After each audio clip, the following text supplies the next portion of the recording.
प्रिय छात्र एवं छात्राओं, कल आप लोगों ने भक्ति काल के विषय में अध्ययन किया। आज आप रीति काल के विषय में पढ़ेंगे। रीति काल सही रूप में यदि देखा जाए तो श्रृंगार काल था। इस युग में भोग विलास की अधिकता थी।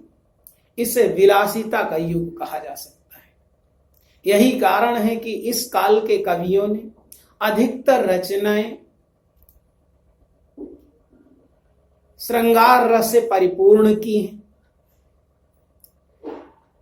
इस युग के एक प्रमुख कवि हैं केशवदास, जिन्होंने कहा है, केशव के संग अस करी,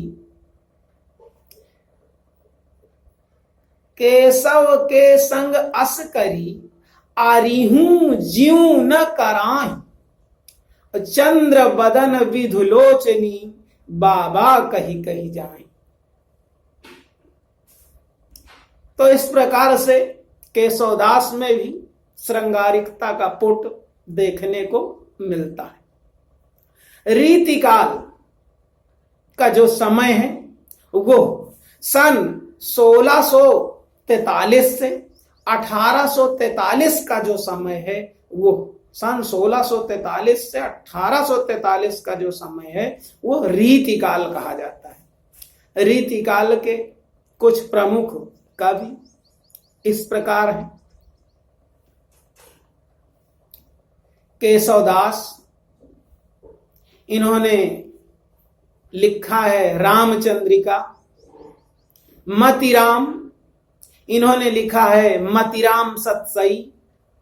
बिहारी लाल का नाम रीतिकाल के प्रमुख कवियों में आता है। इन्होंने लिखा है बिहारी सतसई। भूषण का नाम आता है महाकवि भूषण। इन्होंने लिखा है शिवा बावनी, छत्रसाल प्रशस्ति। पद्माकर भी इसी युग के कवियों में आते हैं। इन्होंने लिखा है गंगा लहरी। सेनापति भी इसी युग के कवियों में आते हैं। इन्होंने लिखा है कवित्त रत्नाकर। घनानंद भी इसी युग के कवियों में आते हैं।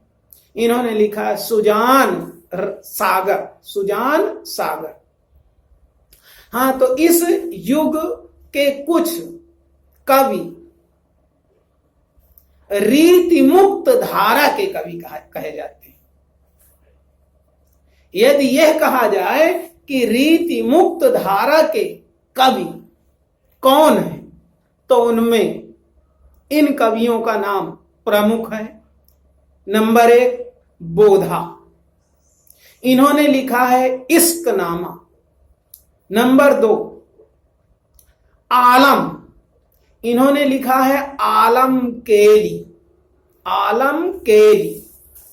फिर आता है ठाकुर का नाम। एक कवि हुए हैं रीति मुक्त धारा के कवि ठाकुर। इन्होंने लिखा है ठाकुर ठसक और ठाकुर शतक। और एक और कवि आते हैं, 4 कवियों का नाम आता है रीति मुक्त धारा में। घनानंद ने लिखा है सुजान सागर। तो इस प्रकार से ये आपका रीतिकाल हो जाता है। अब इसके आगे रीतिकाल के बाद फिर भारतेंदु युग आ जाता है। अब अगले वीडियो में हम भारतेंदु युग की चर्चा करेंगे। बस, जय हिंद।